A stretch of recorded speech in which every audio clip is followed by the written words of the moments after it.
of Tia. Apa? Papa Ismail melarang Tia ketemu nenek dan Om Andi, Mah? Tia terkejut saat kularang ke rumah neneknya. Ini karena video papamu yang memperlihatkan foto mama. Tunggu suasana tenang dulu ya. Yang salah tuh papa, bukan mama. Kok nggak masuk akal? Tia tampak cemberut. Mama jadi pusat perhatian teman-teman omah Tia. Tahu begini nyesal aku. Izinin mama menikah sama papa Ismail. Masa aku nggak bebas? Ini berhasil membuatku di posisi serba salah. Suami melarang, sementara anak tetap ingin. Sebagai istri, tentu aku menjaga nama baik keluarga. Sementara sebagai ibu, aku juga ingin memberikan kenyamanan bagi putriku. Cobalah mengerti, nak. Apa kamu tak lihat video papamu memperlihatkan foto mama? Dia hanya diam dan tetap dengan wajah cemberut. Aku tahu ia sangat merindukan neneknya hingga ingin segera ke sana. Tunggu keadaan tenang dulu. Sampai kapan? Hari ini Om Andi tunangan, Mah. Hah? Andi tunangan? Syukurlah, ia akhirnya akan menikah. Om Andi tunangan? Rasanya masih belum percaya hingga menanyakannya lagi.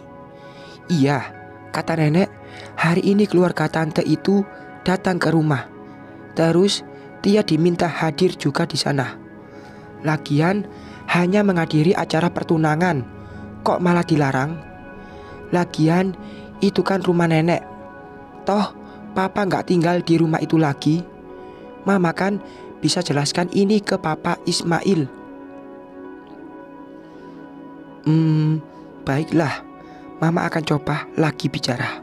Tapi jangan sampai masalah ini membuatmu malas belajar. Iya, Mah. Baru Tia tersenyum. Kuputuskan bicara lagi dengan Mas Ismail. Tapi harus cari waktu yang sedang bersantai. Sepertinya kala sore sedang minum kopi di teras belakang. Di sana tempat yang enak untuk bersantai sambil menikmati pemandangan kolam renang yang diapit taman bunga. Ini kopinya, Mas, ucapku sambil meletakkan 2 cangkir kopi di meja. Mas Ismail tadinya sedang membaca koran, lalu menoleh padaku. Loh, Biinah mana, Sar? Aku sengaja bikin sendiri, Mas. Lagian tidak melakukan apa-apa terasa suntuk. Jawabku mulai duduk. Oh, kalau suntuk pergi aja ke salon atau ikut kegiatan sosial bersama Mami. Dulu Amel juga sering melakukan itu. Dek, Mas Ismail menyebut nama Kak Amel seolah memintaku melakukan, seperti kebiasaan almarhum semasa hidup. Bukan aku tak mau ikut gabung dengan Mami. Mami tak mengajak dan teman-temannya terlihat kurang menyukaiku, terutama Tante Siska. Ia terang-terangan memperbandingkan aku dengan Kak Amel dan Ririn adiknya. Aku lebih suka ikut mengurus perusahaan, Mas. Mas kan tahu, dari dulu aku suka kerja. Koran diletakkan di meja. Mas Ismail menyeruput kopi lalu berkata, kan bisa dicoba dulu, Sar. Kegiatan sosial itu bagus. Kamu akan bertemu ibu-ibu penting di kota ini. Bahkan kegiatan sosial bukan sekedar menyumbang ke panti asuhan saja, tapi juga ikut berbagai acara lain yang aku yakin kamu tak akan bosan dengan kesibukan itu. Apakah sebaiknya aku coba dulu? Lagian bukan Tante Siska aja yang ada di sana. Baiklah, Mas. Nanti aku akan minta ikut dengan Mami. Bagaimanapun juga aku harus penyesuaian diri dengan keluarga baru. Kini Mami adalah pengganti emak di sini. Jika hubunganku dengan mertua tak dekat, bukan berarti tak dekat selamanya. Oh iya, Mas, aku mau bicara. Aku akan mulai membahas tentang Tia. Ya, bicara aja, Sarah. Tia sangat dekat dengan neneknya. Mas Arka tak tinggal lagi di rumah ibunya. Setelah kasus ia selingkuh dengan Pak Rudi, Andi juga sangat dekat dengan Tia. Jika Tia ke sana, aku jamin tak akan membuat malu keluarga ini. Mas Ismail malah menatapku dengan alis bertaut seperti memikirkan atau membaca maksud ucapanku. Entahlah, kenapa sulit sekali bicara. Aku takut salah dan terjadi salah paham.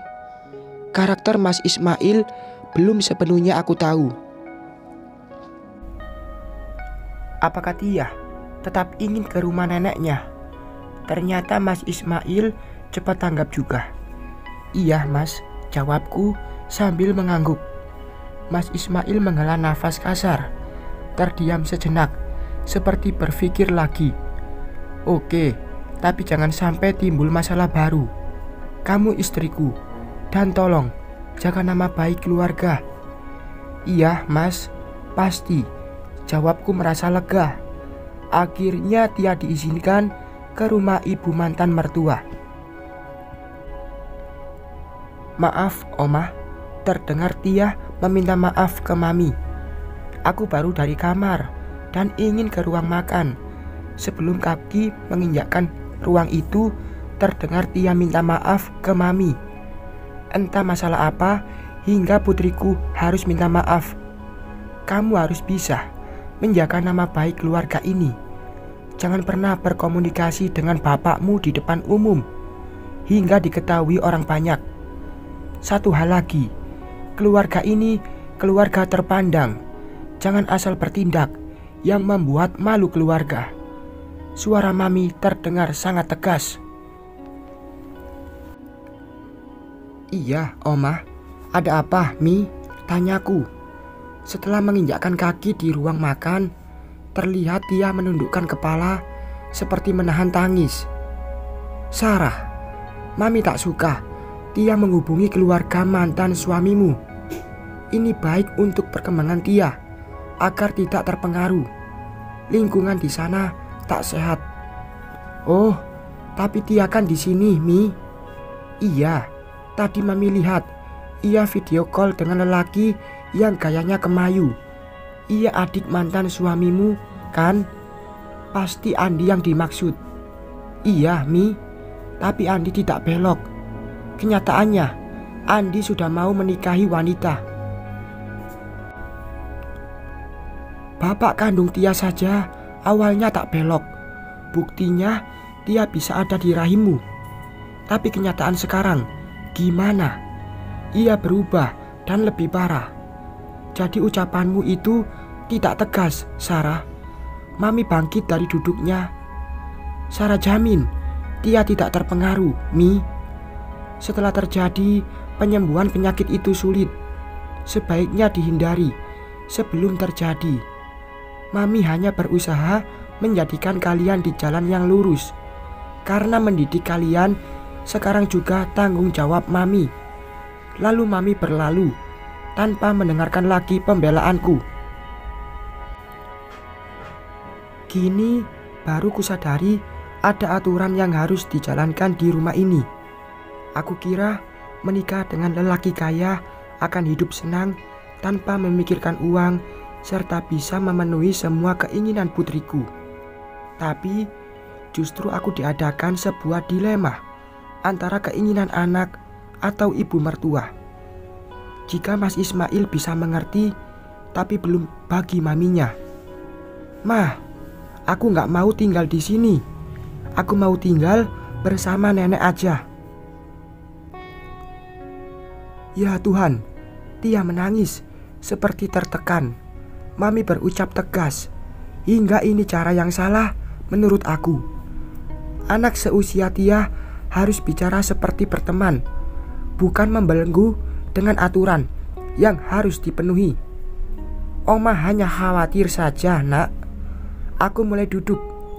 Tidak, Oma hanya memikirkan nama baik keluarga ini. Aku harus jauh dari nenek karena dianggap memalukan keluarga.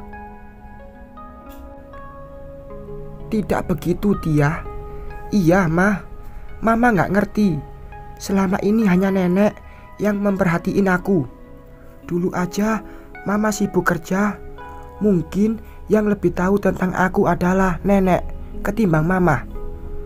Lalu Tia berlari menuju tangga dan pasti mau ke kamarnya. Astaga, apakah ini tamparan?